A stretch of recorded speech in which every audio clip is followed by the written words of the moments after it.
வணக்கம். ஒரு தொகுதியோட வெற்றிங்கிறது வெறும் தேர்தல் முடிவுகள்ல மட்டும் இருக்கா, இல்ல அந்த தொகுதியில வாழ்ற மக்களோட அன்றாட வாழ்க்கையில வர்ற மாற்றத்துல இருக்கா? வாங்க, இன்னைக்கு நாம தமிழ்நாட்டோட அரூர் தொகுதிக்குள்ள ஆழமா போய் அங்க இருக்கிற மக்களோட குரலையும் டேட்டா சொல்ற கதையும் கேட்கலாம்.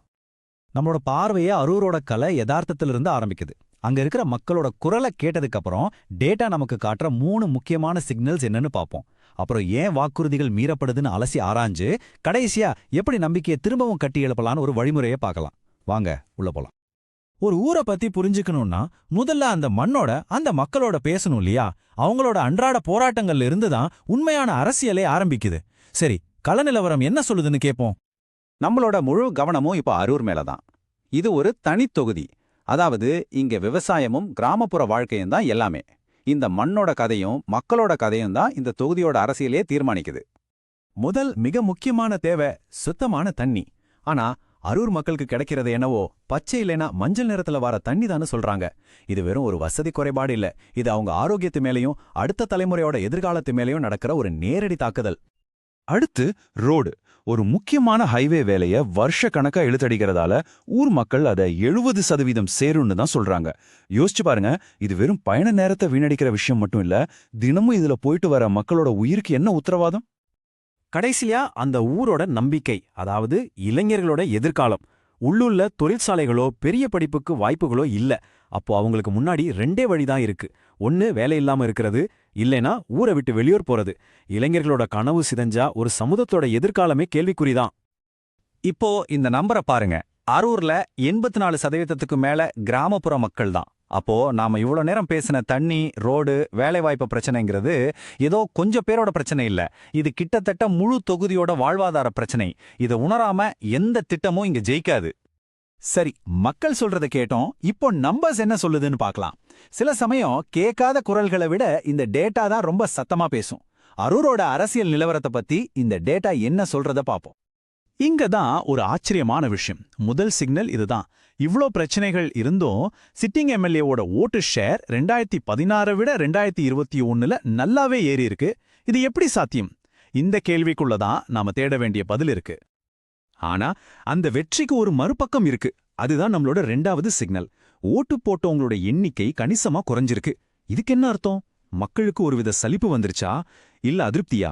குறைவான மக்கள் ஓட்டு போட்டு வர்ற வெற்றி உண்மையாவே மக்கள் தீர்ப்புன்னு சொல்ல முடியுமா? 3வது சிக்னல் ரொம்ப ரொம்ப முக்கியமானது. இது தனி தொகுதி. இங்க கிட்டத்தட்ட 30% மக்கள் பட்டியலினத்தைச் சேர்ந்தவங்க. அதனால சமூக நீதி, சம உரிமைங்கிறதெல்லாம் இங்க வெறும் தேர்தல் முழக்கம் கிடையாது. அது இந்த மண்ணோட உயிர்நாடி. அப்போ கேள்வி இதுதான். ஓட்டு அதிகமாகுது, ஆனா மக்களோட வாழ்க்கை தரம் ஏன் உயரல? இந்த முரண்பாட்டுக்கு காரணம் தனிப்பட்ட நபர் மேல மட்டும் இல்ல. இது ஒரு சிஸ்டம் ஃபெயிலியர்.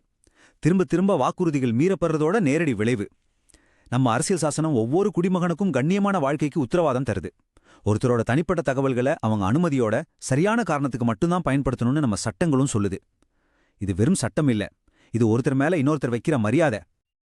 இந்த ஸ்கோர் கார்டை பாருங்க. நலத்திட்டங்கள், ரோடு மாதிரி உள்கட்டமைப்பு, மக்கள் நம்பிக்கை, எல்லாத்துலயும் மார்க் ரொம்ப கம்மி.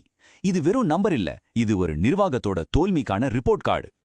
இந்த தொடர்பு இல்லாதது எந்த அளவுக்கு இருக்குன்னா, சொந்த கட்சிக்காரங்களுக்கே அவரை தெரியாதுன்னு சொல்றாங்க. நிலைமை இப்படி இருக்கும்போது அவர் எப்படி ஊர் மக்களோட பிரச்சனையை புரிஞ்சுக்குவாரு? இது ஒரு தலைவருக்கும் அவரை தேர்ந்தெடுத்த மக்களுக்கும் நடுவில் இருக்கிற ஒரு பெரிய இடைவெளியை காட்டுது. இத பாருங்க, இதுக்கு சில உதாரணங்கள். 2019ல அறிவிச்ச திட்டங்கள். விவசாயத்துக்கு தண்ணி, மக்களுக்கு குடிநீர், இளைஞர்களுக்கு வேலைவாய்ப்பு, எல்லாமே எவ்வளவு முக்கியமான திட்டங்கள். ஆனா பல வருஷங்கள் ஆகியும் எல்லாமே பேப்பர்ல தான் இருக்கு. இப்படி வாக்குறுதிகள் காத்துல பறக்கும்போது மக்கள் நம்பிக்கையும் சேர்ந்துதானே உடையும். சரி, பிரச்சனையை பத்தி பேசியாச்சு. இதுக்கு மேல அதையே சொல்லிக்கிட்டு இருக்கிறதுல அர்த்தம் இல்ல. இதுக்கான தீர்வு என்ன? இந்த தோல்விகளை சரி செஞ்சு ஒரு புது வழியை உருவாக்குறதுக்கான ஒரு ப்ளூ பிரிண்ட் பத்தி இப்ப பேசலாம். இது வெறும் விமர்சனம் இல்ல, இது ஒரு ஆக்ஷன் பிளான். இந்த புது பாதையோட முதல் அம்சம் சிவனோட ஆக்ரோஷம். அதாவது தப்புன்னு தைரியமா சுட்டி காட்டணும். டேட்டாவை வச்சு நடக்காத திட்டங்களையும் நிறைவேற்றாத வாக்குறுதிகளையும் மக்கள் முன்னாடி வச்சு பதில் கேட்கணும். பழைய தவறுகளை அழிச்சாதான் புதுசா ஒன்ன உருவாக்க முடியும். 2வது விஷ்ணுவோட சிறத்தன்மை, அதாவது மக்கைய காக்கிறது. ஏற்கனவே மக்களுக்கு பயன் தர்ற நல்ல திட்டங்களை நிறுத்தாம தொடரணும். அவங்க வாழ்வாதாரத்தை பாதுகாத்து ஒரு நிம்மதியான நிலையான நிர்வாகத்தை கொடுக்கணும்.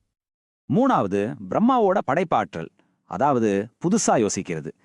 அதே பழைய பிரச்சனைகளை பேசாம அதுக்கு புது தீர்வுகளை கொண்டு வர்றது. விவசாயம் சார்ந்த டெக்னாலஜி பார்க், இளைஞர்களுக்கு ஸ்கில் சென்டர்ஸ்னு அரூரோட எதிர்காலத்தையே புதுசா வடிவமைக்கணும். கடைசியா 4வது அம்சம் துர்க்கையோட பாதுகாப்பு. ரொம்ப முக்கியமானது இது. இந்த மண்ணுல சாதி ரீதியான கொடுமைகளுக்கு 0 டாலரன்ஸ். பெண்கள், தலித்துகள் பாதிக்கப்பட்ட எல்லா மக்களுக்கும் ஒரு கவசமா நிக்கணும். அநீதிக்கு எதிரா உறுதியா நிக்கணும். இது வெறும் பேச்சோட நிக்கிற தத்துவம் இல்ல. இதுதான் தெளிவான ஆக்ஷன் பிளான். போன தடவை மாதிரி காத்துல கரையிற வாக்குறுதி இல்ல இது.